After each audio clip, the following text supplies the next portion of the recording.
accompagner la transition énergétique et anticiper sur les nouvelles habitudes des consommateurs d'énergie, ERDF a créé le compteur Linky.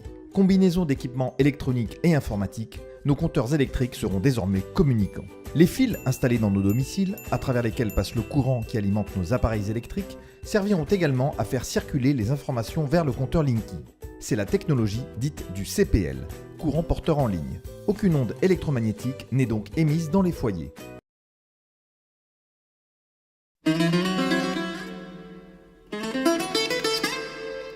Voici un schéma simplifié du fonctionnement du compteur Linky. Sur ce schéma, une habitation. À l'intérieur ou à l'extérieur de cette habitation, un compteur Linky. Dans le quartier, proche de l'habitation, il existe un poste dit de basse tension, à l'intérieur duquel on trouve un concentrateur qui n'est ni plus ni moins qu'un ordinateur sans écran. Ce concentrateur peut gérer 50 à 80 compteurs environ.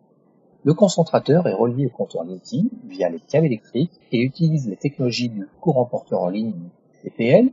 Les échanges sont bidirectionnels, ils vont du Linky vers le concentrateur et du concentrateur vers le Linky. Les informations ainsi collectées par le concentrateur vont être envoyées à l'agence de supervision d'Enedis en utilisant une antenne GSM qui est installée sur le concentrateur et qui se connectera aux antennes relais existantes ou nécessitera la pose de nouvelles antennes relais et utilisera le réseau GSM, GPRS pour envoyer des informations à l'agence de supervision. Les échanges du concentrateur vers le Linky ne s'arrêtent pas au compteur Linky.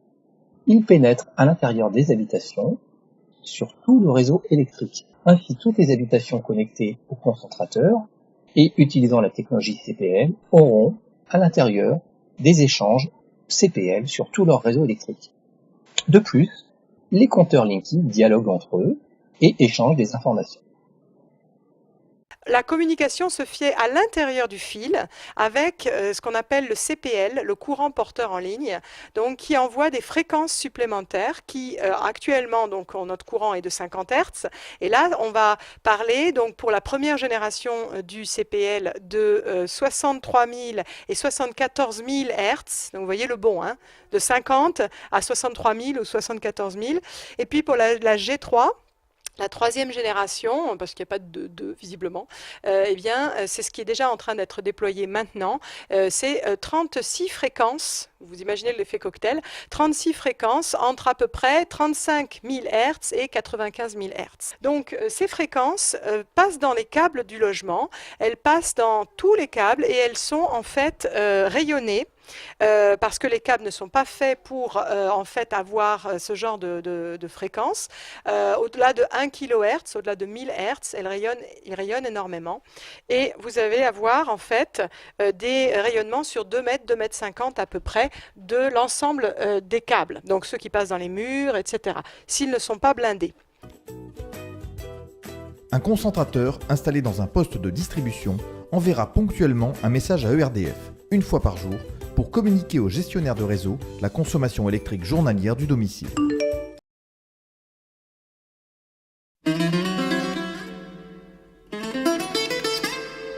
C'est en permanence, c'est plusieurs fois par minute, jusqu'à 10 fois par minute, en zone rurale. Voilà.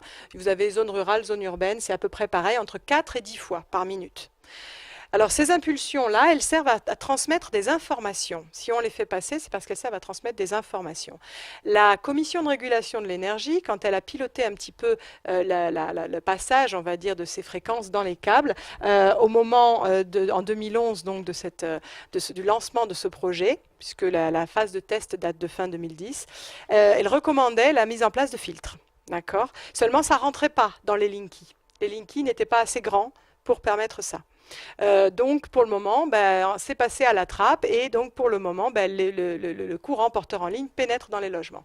Alors après, pour rassurer les gens, Enedis nous a dit mais c'est seulement une impulsion ou 2 dans la nuit par jour, c'est pas grand-chose quoi, hein, ou quelques secondes.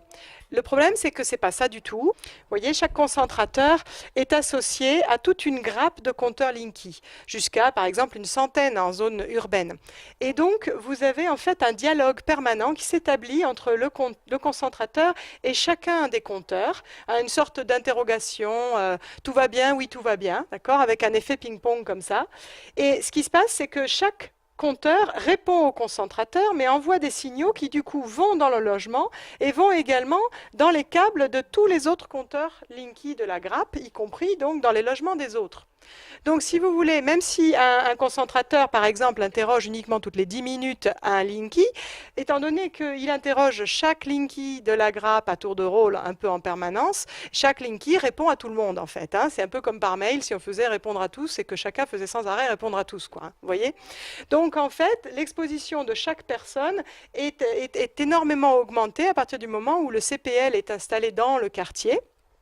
Le fait qu'on ait un compteur Linky empire considérablement la chose, c'est ce qu'a montré aussi le CSTB, c'est-à-dire que le Linky lui-même sert de relais pour relancer le signal et pour, quelque part, donc amplifier ce signal par comparaison à un logement qui n'aurait pas le compteur Linky et qui aurait en particulier un compteur encore électromécanique, vous savez, avec la molette, là, qui a tendance à filtrer un petit peu ces arrivées, si vous voulez, de fréquences supplémentaires. Voici un exemple. Trois personnes exposées à 2 minutes devant un compteur à micro-ondes, à 30 cm du compteur. Alors ok, on passe pas sa vie à côté de son compteur, mais c'est que 2 minutes, c'est pas beaucoup. Pour des gens qui sont exposés beaucoup plus longtemps que ça, quel est l'effet ? Alors, vous avez des globules rouges tout à fait sains, tout à fait normaux avant l'exposition. Et ensuite, vous avez par exemple donc des réactions qui sont différentes. Vous avez une première personne par exemple qui va avoir des cellules, donc des globules rouges éclatés. Vous voyez des membranes abîmées, des débris. Donc l'idée là, c'est que vous allez avoir quelqu'un qui va tout de suite déjà se sentir beaucoup plus fatigué, qui va devoir, disons, reproduire beaucoup plus de globules rouges pour pouvoir assurer l'oxygénation des cellules, etc. La deuxième personne va probablement dire non, moi ça ne me fait rien. En fait, il ne se rend pas compte tout de suite que ça lui fait quelque chose. Les cellules sont cabossées. Mais peut-être encore fonctionnel pour la plupart. Donc dans un premier temps, il va dire bon, moi ça me fait rien. Et puis vous allez avoir la dernière personne là-bas, tout au fond, qui est en fait une personne qu'on va peut-être qualifier d'électrosensible parce qu'elle réagit extrêmement fortement. Vous allez avoir au bout de 45 secondes une personne qui se sent mal et qu'il faut retirer du compteur de devant le compteur, parce qu'elle, ces cellules, ces globules rouges s'agglomèrent, ce qu'on appelle une formation en rouleau. Et là, vous imaginez, si vous avez des paquets de globules rouges, bah évidemment, ils ne font plus leur travail, ils ne sont plus mobiles du tout, ils ne vont plus amener l'oxygène aux cellules, etc. Voilà, donc ces symptômes-là étaient réversibles. Au bout de quelques minutes, si on est éloigné du compteur, on reprenait une prise de sang et on voyait que ça allait mieux. Mais par contre, combien de temps et quel impact dans la durée? Est-ce que ça pourrait être réversible si on y reste exposé très longtemps? C'est pas sûr du tout. It is our experience as physicians that everybody is equally electrosensitive. Où on voit donc là le professeur Klinghardt qui explique en fait comment on peut suivre l'effet des micro-ondes sur la santé des gens indépendamment de ce qu'ils ressentent. Vous pouvez avoir des gens qui disent moi ça me fait rien, mais en fait quand on regarde dans leur sang, on trouve des marqueurs d'inflammation qui sont en fait des indicateurs du fait que le corps se sent attaqué et réagit. Essaye de réagir, essaye de se défendre. Et là, donc, ça veut dire que vous avez en fait un système immunitaire un peu survolté qui peut à la longue s'épuiser parce qu'il lutte contre un ennemi invisible, parfois voilà, pendant longtemps, mais finalement sans jamais réussir à le vaincre. Et du coup, il s'épuise. Les ondes électromagnétiques dégagées par le compteur, c'est l'autre crainte des opposants au Linky. Merci à vous tous d'être venus. Eux sont persuadés qu'elles sont nocives. Avec l'aide de ses avocats, 630 particuliers ont entamé une action collective en justice contre Enedis. On demande aux juges de faire cesser ces atteintes en désinstallant les compteurs ou pour le moins en les désactivant pour les personnes qui l'ont déjà eu de force et en ne posant pas ces compteurs, en gardant les anciens compteurs pour les personnes qui n'en ont pas encore subi la pose. Parmi les futurs plaignants, Laurent Desplat. Il affirme qu'il a dû quitter son appartement après la pose d'un compteur Linky. J'ai commencé à avoir des douleurs dans les dents assez importantes, puis des céphalées, grande difficulté de me concentrer, de lire.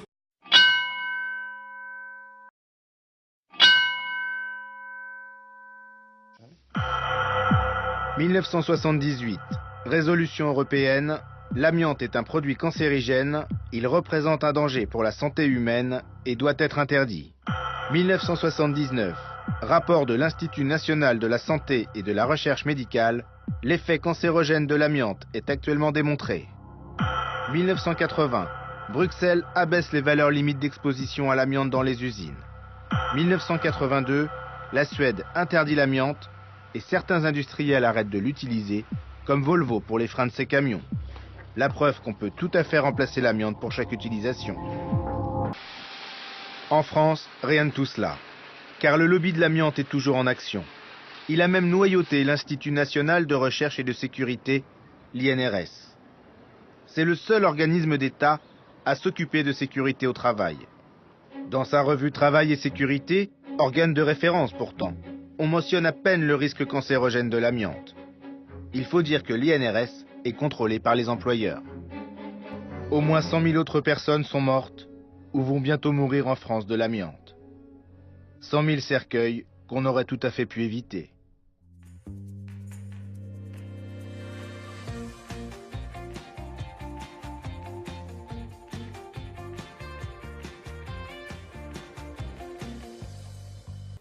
Je répète qu'il n'y a eu aucune étude sanitaire de fait avant le déploiement de ces compteurs, que l'ANSES a été sollicité par le ministère de la Santé que parce que Priartem, association donc de défense des électrosensibles, a saisi le ministère de la Santé en demandant à ce qu'il y ait quelque chose qui soit fait en ce sens, que l'ANSES a publié en urgence en décembre 2016 une étude si on peut dire, hein, parce que en fait, ce qu'ils développent dans leur introduction notamment, c'est que il y a très peu de littérature en fait qui existe sur les effets sur la santé du CPL, courant porteur en ligne, ou des compteurs communicants en général. Donc dans la littérature scientifique. Donc en gros, on sait très peu de choses, mais qui pensent qu'il n'y aura pas de problème. Donc on est dans une position de principe et pas du tout dans une chose qui est motivée par des études sérieuses. Alors là, je suis étudiante en master de mathématiques et j'étudie à distance parce que je ne peux plus aller dans mon école. J'étais à l'école normale supérieure de Lyon et j'ai dû arrêter mes études en février 2017.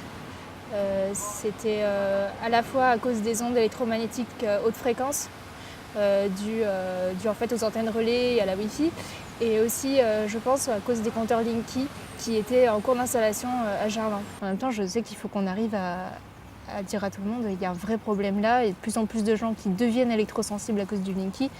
Il faut faire quelque chose. Il y a des gens qui sont sensibles au Linky sans être sensibles aux autres fréquences. Des gens qui supportent très bien de téléphoner, de passer du temps en Wi-Fi, tout ça, mais le Linky, ça leur donne des palpitations cardiaques, des paralysies, des trucs, mais on ne croit pas quand on le voit, mais après, quand on le ressent, quand on connaît des gens qui crient de douleur quand il y a du Linky, on se dit, bon, il va falloir faire quelque chose quand même.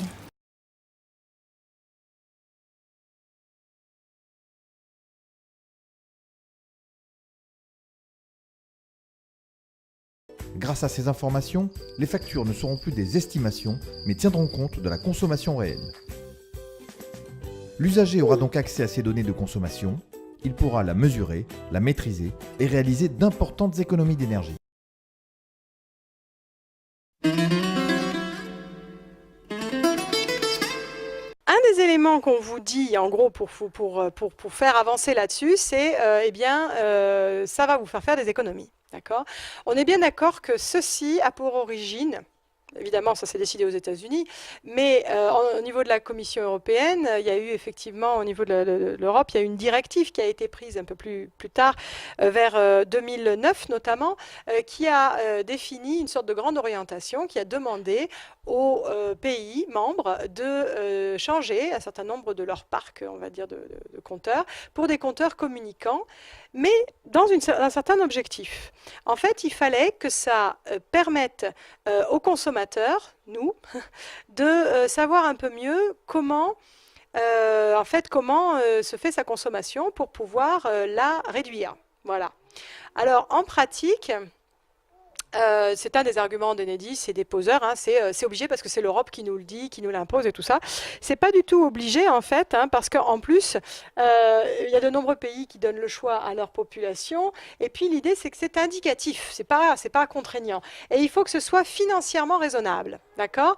Or, il est très clairement prouvé qu'en France que ça va pas être financièrement raisonnable, parce qu'effectivement, notamment l'étude technico-financière faite par Capgemini pour justifier le projet, elle ne prenait déjà pas en compte tout ce qui est le coût du renouvellement de ces compteurs. Oui, on peut installer des compteurs Linky, il y en aura dans les zones isolées, il n'y a pas de souci. Par contre, c'est vrai que dans certains cas, ils ne se feront peut-être pas en CPL. Dans ce quelques cas, il pourrait y en avoir quelques-uns qui seront en radio, pour justement être capable d'accéder aux endroits les plus reculés. Donc non, il n'y aura pas de clients exclus du dispositif Linky, sauf ceux qui ne voudront pas ouvrir leurs portes, parce que nous, on n'a pas vocation, on n'est pas habilité à forcer la porte des clients pour ceux qui, in fine, vous ne voudrez pas nous ouvrir ou qui résisteraient en termes de violence. L'obligation nous est faite, oui, de changer les compteurs, ça c'est notre mission.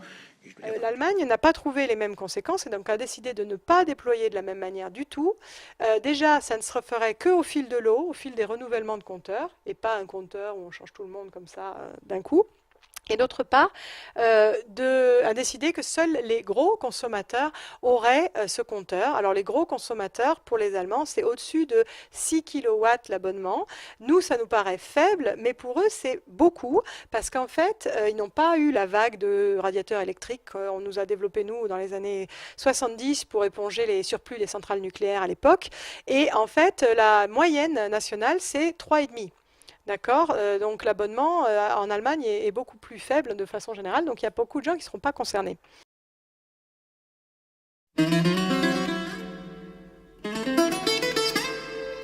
Eh bien, sachez que en fait, en pratique, l'expérience des pays étrangers, on va dire, nous prouve qu'il y a un problème d'augmentation des factures. Pour l'instant, il n'y a pas foule concernant les nouvelles offres. Seulement 2 ont sorti des abonnements réservés aux clients qui possèdent un compteur Linky. Alors des offres innovantes avec des économies à la clé? Bah faut voir. Est-ce que pour l'instant ces offres elles sont moins chères? Alors, tout dépend, j'ai envie de dire, de votre type, de votre profil de consommation. Il faut bien voir que pour l'essentiel de ces offres-là, enfin du moins là, pour l'instant il n'y en a que 2, les prix de l'électricité sont comparables à celles aux offres classiques. Par contre, ce qu'on voit, c'est que par exemple les abonnements sont plus élevés. Un abonnement plus cher alors qu'on est censé faire des économies, ça part mal, non?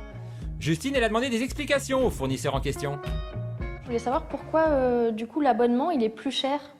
Donc, une fois que vous allez recevoir le courrier explicatif, on va vous donner toutes les explications.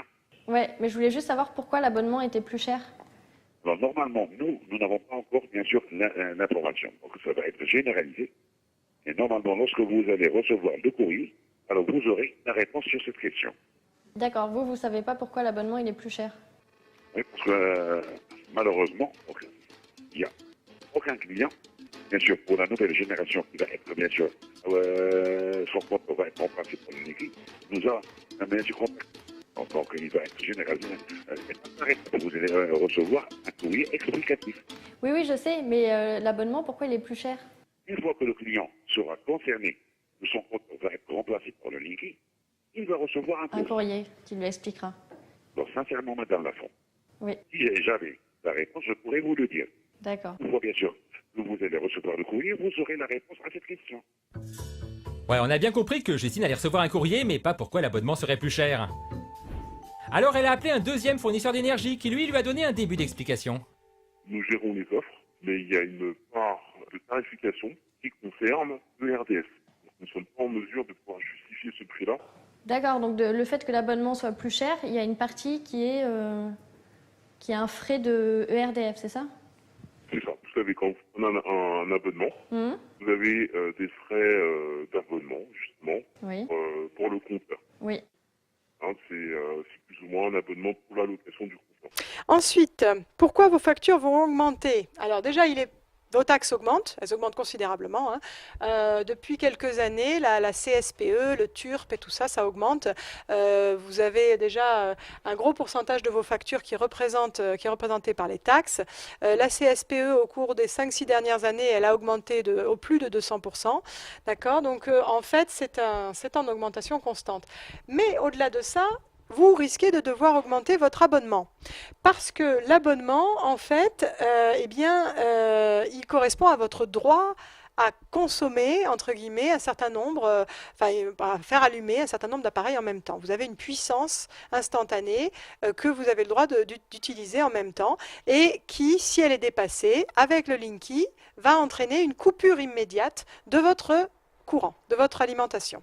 C'est plus le disjoncteur qui joue le rôle de sécurité avec des composants qui chauffent sur une certaine durée et qui ensuite disjonctent, par exemple. Bon, rapide la durée s'il y a un court-circuit, mais si c'est juste une surconsommation entre guillemets qui est ponctuelle, eh bien vous avez peut-être 1 minute et quelques avant que ça coupe. Et il faudrait qu'il y ait une grosse surconsommation pour que ça finisse par mettre en danger votre système. Là, c'est pas le disjoncteur qui saute, c'est le compteur.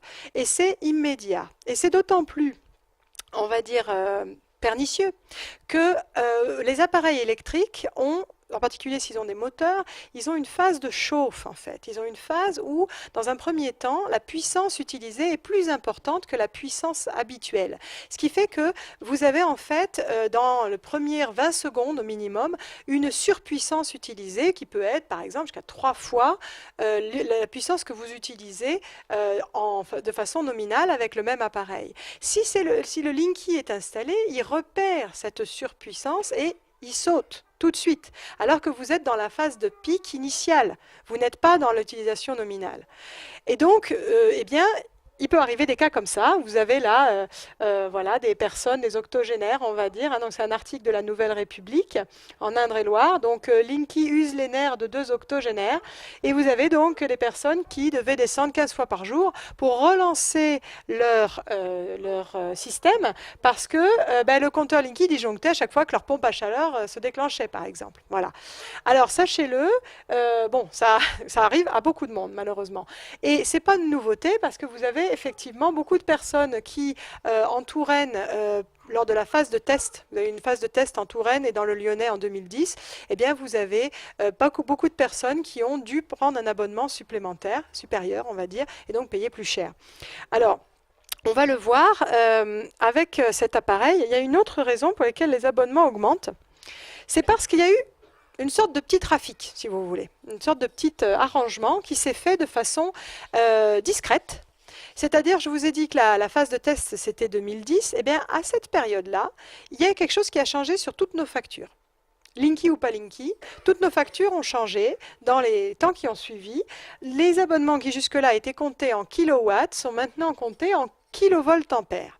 Et on nous a dit 6 kilowatts égale 6 kilovoltampères, par exemple, c'est pareil. Eh bien non, c'est pas pareil. Malheureusement. Vous allez voir, c'est un peu comme si on continuait à vous vendre la même boîte de biscuits qu'avant, mais au lieu d'en avoir 12 dedans, vous n'avez plus que 10. Et vous ne vous en rendez compte, en fait, que quand le Linky est installé chez vous. Parce qu'en fait, on ne calcule plus exactement la même chose. Il y a un calcul différent de la puissance consommée à l'instant T, c'est-à-dire que avec le compteur électromécanique, par exemple, vous aviez un comptage qui était le même en kVA ou en kilowatts, parce qu'en fait, ils ne savaient, eux, compter qu'en kilowatts, si on peut dire, votre puissance.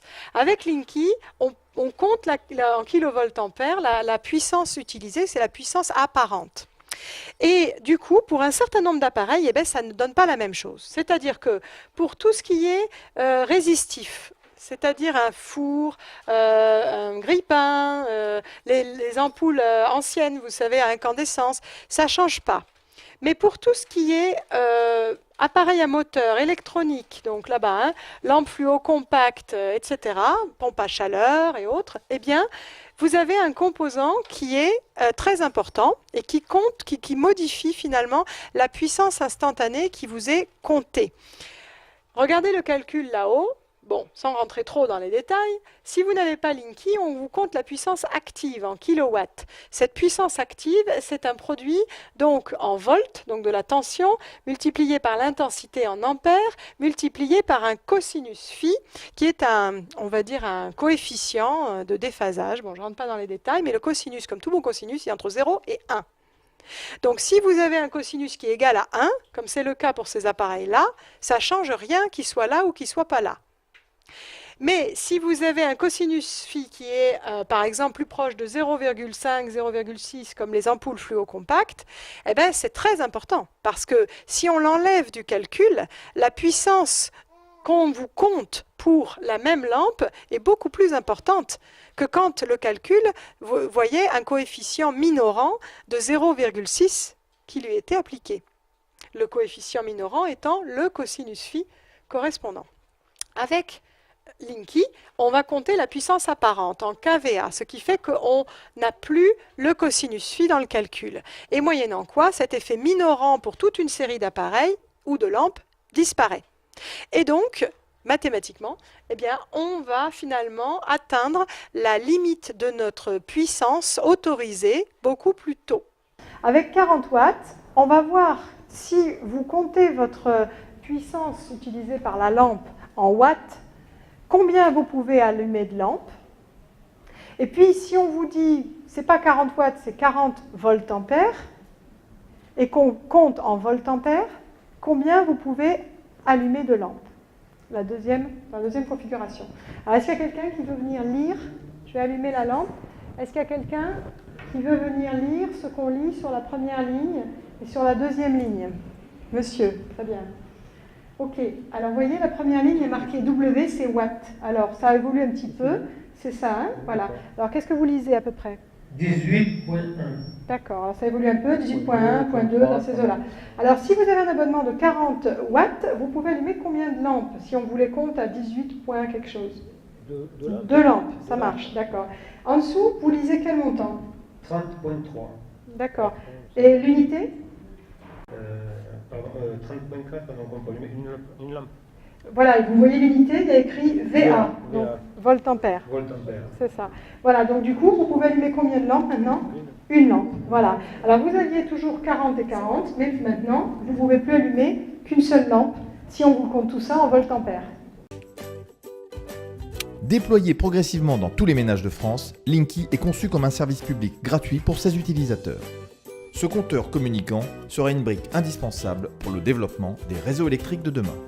Ça, on le trouve dans les brochures de RDF, d'Enedis, hein, et ils crachent le morceau. Donc ils disent, alors c'est pas les brochures qui sont diffusées, rassurez-vous, qui vous sont données à vous ou aux élus, c'est les brochures pour les entreprises. Et donc le programme Linky a pour ambition de créer un standard mondial de l'industrie du comptage évolué. Donc ils ont des ambitions à l'international, grand bien leur face, mais ça ne nous regarde pas, hein. En tout cas, c'est pas notre intérêt à nous. Pour y parvenir, ERDF, Enedis, a bâti un système évolutif, c'est très important, on en parlera tout à l'heure, capable de gérer de très importants flux de données. Et ils se vantent, nous ne sommes encore qu'aux prémices de l'exploitation de toutes les potentialités de ce compteur. On verra encore tout à l'heure.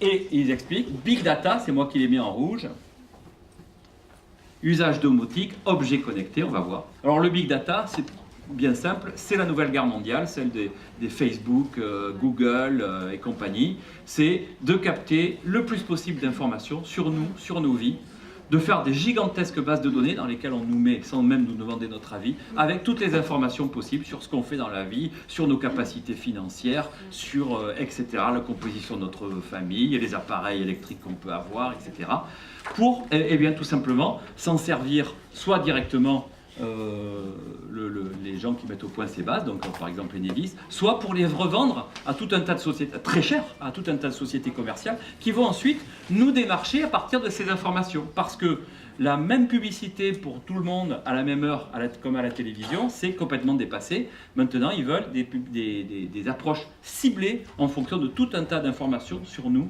pour bien développer leurs offres précises et nous faire acheter plein de choses. L'informaticien Ulrich Greveler s'est spécialisé dans l'analyse des données sur la consommation d'énergie. Les appareils récents, qui communiquent les données en temps réel, sont une source d'information à forte valeur ajoutée. La précision est telle que nous pouvons reconnaître toutes les configurations d'appareils. À partir de la variation de consommation que génère la luminosité d'un téléviseur, par exemple, nous pouvons même identifier quel film visionne le téléspectateur.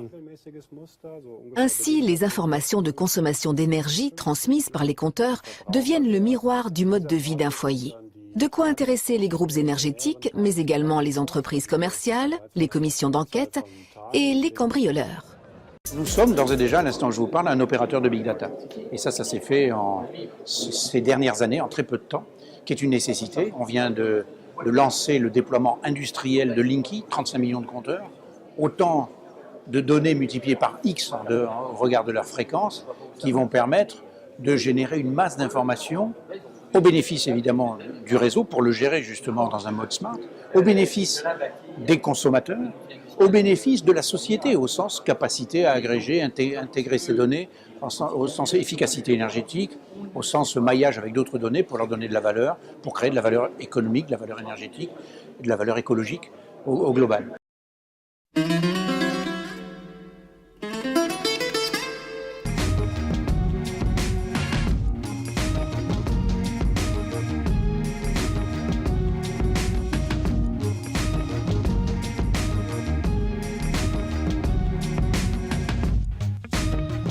Sur le site de Chasseneuil, qui est un site intégré, nous avons une production de cartes électroniques qui est fortement automatisée, puis l'assemblage du compteur est fait manuellement à l'aide de plus d'une centaine de personnes employées dès maintenant sur le site dans la fabrication du compteur Linky. Les tests sont ensuite robotisés pour amener un maximum de qualité sur le produit final.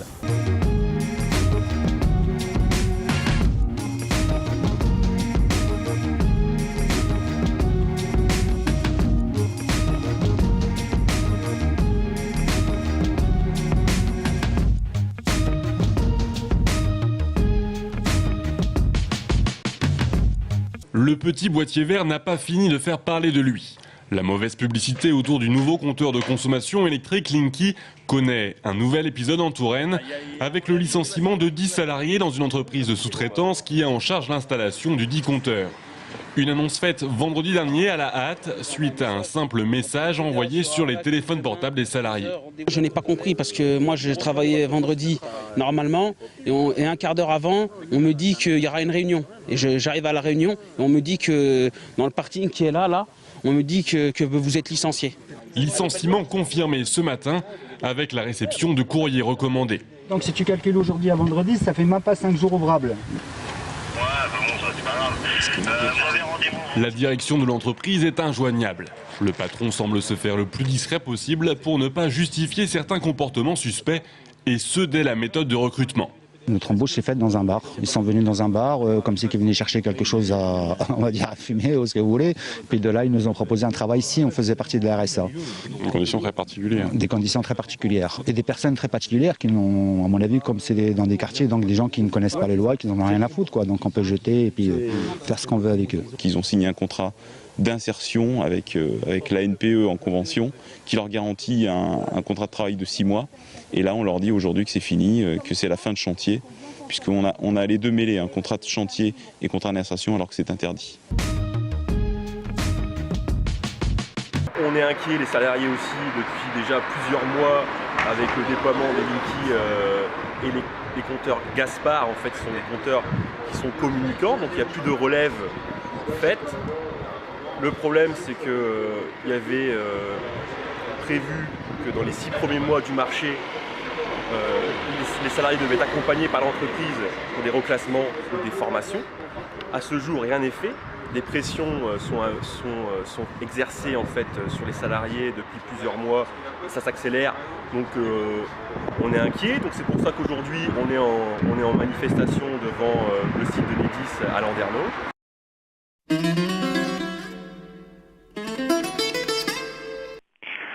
C'est très simple, il était minuit et quart et j'étais encore éveillé, j'étais derrière mon ordinateur. Tout à coup, il y a une coupure de courant. en même temps que des détonations que j'entendais en provenance du garage. Donc je me suis précipité bien sûr dans le garage pour voir ce qui se passait. Et là, j'ai vu des éclairs dans le compteur Linky, en même temps que les détonations, qui étaient évidemment simultanées des détonations. J'ai constaté également que mon disjoncteur était toujours enclenché, qui protégeait mon installation, alors qu'il n'y avait plus de courant.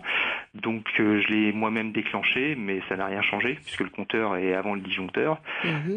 Voilà, et j'ai appelé immédiatement les pompiers, et en même temps que j'ai appelé les pompiers, le compteur a pris feu. Alors, parmi les autres problèmes qu'on peut avoir, c'est le trouble et la division et les problèmes et les incidents dans les communes, puisque lorsque les poseurs de Linky arrivent, eh bien, on a de plus en plus d'incidents, puisque ces gens, d'abord, au début, ça allait à peu près, mais l'information a commencé à circuler dans la population, et maintenant, de plus en plus de gens sont au courant qu'il y a un problème avec ces compteurs et refusent de se faire poser les compteurs. Et donc, Enedis a mis en place des systèmes de bonus et de malus auprès de ses sous-traitants. S'ils posent plus de compteurs, ils ont de l'argent en plus. Et s'ils posent pas assez de compteurs, ils perdent de l'argent. Donc ça les rend complètement fous. Résultat, ils arrivent dans les communes, ils menacent les gens, ils les insultent, ils les bousculent, ils les frappent. Parfois, il y a eu un pompier qui a été blessé, etc. pour poser en force les compteurs. Tout à l'heure, en ouvrant la séance, notre directeur général des services a brandi le dossier dans lequel se trouvent tous les courriers, nombreux courriers que nous avons reçus de la population pour s'inquiéter effectivement de l'installation de ces compteurs. Cette propriétaire niortaise n'avait jusqu'à présent pas d'idée préconçue sur les compteurs Linky, mais depuis quelques mois, un événement a clairement fait pencher la balance du côté négatif. Il s'agit cette fois de la manière avec laquelle les installateurs de compteurs opèrent. Et en fait, cet été, ils sont venus par 3 fois, sans aucun rendez-vous. Nous, on était très clairs sur le fait qu'on ne voulait pas. Ils sont venus 3 fois de suite, sans qu'on soit au courant, jusqu'à la 3e fois. Alors, on était en vacances, on s'en est pas rendu compte. Où moi, j'ai surpris quelqu'un, en fait. Quelqu'un de Solution 30, c'est un prestataire d'Enedis qui est en train de poser les compteurs. Il n'y a pas de rendez-vous, nous, on ne les connaît pas. C'est une société privée. Donc, la personne est présente. J'ai voulu demander sa carte professionnelle, savoir ce qu'il faisait là, chez moi. Il n'a pas voulu me la montrer, il a fallu que je sois insistante, ça a été un moment très désagréable. Une main courante a d'ailleurs été déposée et cette semaine, Amélie portera plainte pour violation de domicile. Une plainte qui ne sera pas isolée, d'autres propriétaires ont connu le même problème. Des plaintes pour harcèlement téléphonique et intimidation sont également envisagées. Le collectif niortais anti-Linky est d'ailleurs en contact avec un avocat pour faciliter les dépôts de plainte contre les installateurs. Ils sont prêts à tout pour imposer et surtout installer les compteurs Linky. Donc, dans un pays dit démocratique et qui défend les libertés de choisir, on peut se poser des questions. 300 villes françaises ont déjà refusé l'installation des compteurs dits intelligents. Pour les particuliers qui n'en veulent pas non plus, une lettre recommandée avec accusé de réception adressée à leur mairie est conseillée. Il faut alors placer un double de la lettre sur son compteur s'il donne sur la rue et en faire une photo. Idem si le compteur est à l'intérieur, car visiblement ne pas ouvrir aux installateurs ne suffit pas. Alors, si vous êtes convaincu de ne pas vouloir les compteurs communicants, eh bien à ce moment-là, comment faire pour les refuser? Donc vous pouvez soit refuser individuellement chez vous, soit avoir la chance d'être dans une commune qui refuse les compteurs. Qu'on soit clair, si des particuliers ne voient rien à dire, ils ont parfaitement le droit d'ouvrir leurs portes. Je parle uniquement des personnes qui sont soit réfractaires, ou des personnes qui ne sont pas suffisamment informées ou mal informées. Parce que quand on est en train de vous expliquer, vous n'avez pas le choix, on est en train de diffuser une fausse information. Une chose très importante, j'en ai parlé tout à l'heure, plus de la moitié des compteurs d'électricité en France sont dans les logements ou dans les jardins bien fermés. À ce moment-là, vous êtes en position de force. La loi vous protège. Alors c'est vrai que la loi peut être contradictoire parfois. Là, il y a une loi qui a été votée, la loi de transition énergétique, qui dit que Enedis doit remplacer les compteurs actuels par des compteurs communicants. Mais la loi dit aussi que vous êtes chez vous et vous avez la liberté d'interdire l'accès de votre logement à qui vous voulez, y compris si vous n'êtes que locataire. Si Enedis arrive avec votre propriétaire en disant vous devez ouvrir, on va jusqu'au compteur, niet, les barbelés, ils ne rentrent pas. Vous êtes protégé et c'est à ce moment-là que les poseurs de Linky inventent n'importe quoi pour faire craquer les gens.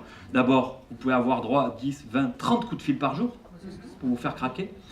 Et après, vous avez, on va appeler la police. Parce que vu que la loi dit qu'il faut changer les compteurs, vous êtes hors la loi, on va appeler la police. Ça marche auprès de certaines gens, les personnes âgées ou qui prennent peur et qui disent ah bon, ben alors, entrez. Vous allez avoir des amendes. Si vous ne prenez pas le compteur aujourd'hui, que c'est gratuit, alors gratuit, rappelez que c'est quand même nous qui payons. Disons aujourd'hui que ce n'est pas facturé, vous l'aurez demain et à ce moment-là, vous le paierez. 500 €, 8 000, 10 000, milliards, n'importe quoi. Et si vous ne prenez pas le compteur communicant, eh bien, on vous fera payer une somme mensuelle. 10 €, 50 €, 100 €, 200, 500, n'importe quoi. Tout ça est absolument faux. Alors, maintenant, le refus par les communes. Il y a plus de 300 communes actuellement qui ont 311, donc communes que j'ai pu répertorier, peut-être sûrement plus d'ailleurs, hein, qui ont refusé les compteurs communicants.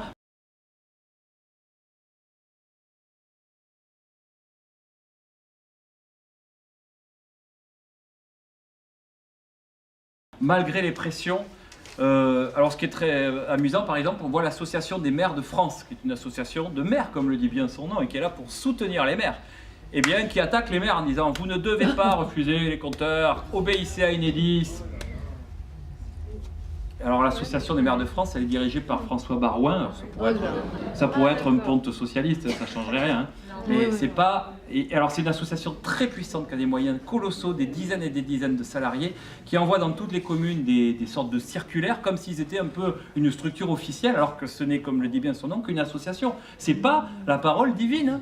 Mais ils envoient ça et alors ça peut être des informations parfois très utiles pour les maires par rapport, je sais pas moi, au texte sur la hauteur des trottoirs ou des trucs comme ça, mais c'est pas quelque chose de neutre. Et en l'occurrence, sur la question des compteurs, eh bien ils envoient dans toutes les communes toutes les informations contre le refus des compteurs.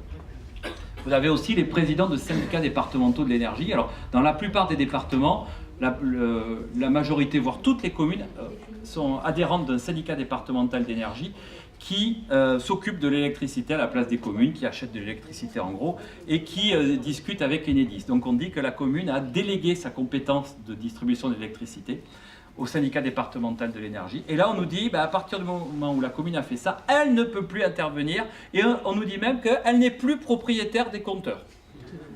Je finis peut-être sur ça.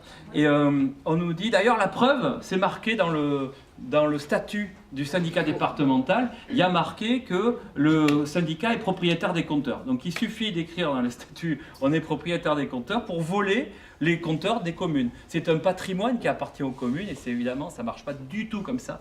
Donc on est en train de travailler actuellement juridiquement avec une avocate à la fois très compétente et très vaillante, courageuse, qui a d'ailleurs défendu des associations contre Monsanto, hein, pour mettre au point des nouvelles délibérations, parce que effectivement toutes ces délibérations quasiment sont attaquées devant les tribunaux administratifs par Enedis et par les préfets. Alors à nouveau, c'est le règne de la désinformation. On nous dit les préfets annulent les délibérations municipales anti-Linky. C'est faux. Les préfets ne peuvent absolument pas annuler des délibérations. Ils peuvent faire un recours gracieux, c'est-à-dire demander à la commune de bien vouloir retirer la délibération, et la commune n'est absolument pas obligée d'obéir. Et après, le préfet peut attaquer la délibération devant la justice administrative, mais aussi bien qu'un administré ou une entreprise. Et d'ailleurs, on dit les maires, pour leur faire peur, les maires sont poursuivis en justice, comme s'ils allaient passer aux assises. Une délibération municipale attaquée au tribunal administratif, ça se passe toutes les semaines en France, sur des histoires de portails, d'écoles, de trottoirs, n'importe quoi. Donc c'est banal, c'est pas un truc grave, même si c'est important en l'occurrence. Mais par contre, toutes ces délibérations qu'on a prises depuis le début, elles sont très bien pour exprimer la volonté de la commune de ne pas avoir les compteurs, mais elles sont probablement insuffisantes sur le plan juridique. C'est pour ça que dans les jours qui viennent, je vais proposer en direction des communes une nouvelle délibération, donc préparée soigneusement avec cette avocate et complétée par un arrêté du maire, parce que les pouvoirs du conseil municipal et les pouvoirs du maire ne sont pas forcément les mêmes, donc ça va être deux démarches complémentaires. Et on va proposer, y compris je vais proposer à mon propre conseil municipal, de remplacer les délibérations actuelles par ces délibérations plus pointues. En plus, ça aura pour intérêt de refaire repartir à zéro les procédures, puisque si la première délibération est retirée, la procédure en justice s'éteint. Et donc il faudra qu'il recommence à zéro. Voilà. Enedis a sélectionné quelques toutes petites communes de 60, 70 habitants, 80, et les a attaquées en référé. C'est une procédure d'urgence qui permet d'obtenir un jugement provisoire, dans l'attente du jugement de fond qui lui arrivera dans un an et demi. Mais ça a un intérêt énorme pour eux, c'est que ils ont fait ça dans un certain nombre de communes, peut-être une dizaine ou une quinzaine. Et dans tous les départements où ils ont fait ça, ils ont obtenu la suspension de la délibération. En soi, c'est pas très grave puisque c'est provisoire en attendant le jugement définitif. Mais aussi, à chaque fois, Enedis demande 4 000 € de pénalité contre la commune pour les punir. Alors heureusement, dans la quasi-totalité des départements, les tribunaux administratifs ont refusé de faire payer la commune. Sauf malheureusement au tribunal administratif de Bordeaux, où peut-être que le président est des frères d'un Bernard, d'Enedis, j'en sais rien, où là, 2 petites communes du Périgord ont été condamnées à payer, non pas 4 000, mais 1 200 € à Enedis. Et c'est juste ce que voulait Enedis. D'ailleurs, moi je suis furieux que c'était clairement une instrumentalisation de la justice administrative pour intimider les communes. Et donc Enedis a eu ce qu'il voulait et ils ont diffusé partout l'information qu'une commune qui prend une délibération anti-Linky devra payer 1 200 €. Et l'Association des maires de France, bien entendu, y est allée de sa circulaire envoyée à toutes les communes en disant arrêter délibération de Linky, une commune condamnée à 1 200 €. Et puis dans leur texte, ils rajoutent, au cas où on n'aurait pas bien compris, 1 200 €, ce qui est lourd pour une petite commune.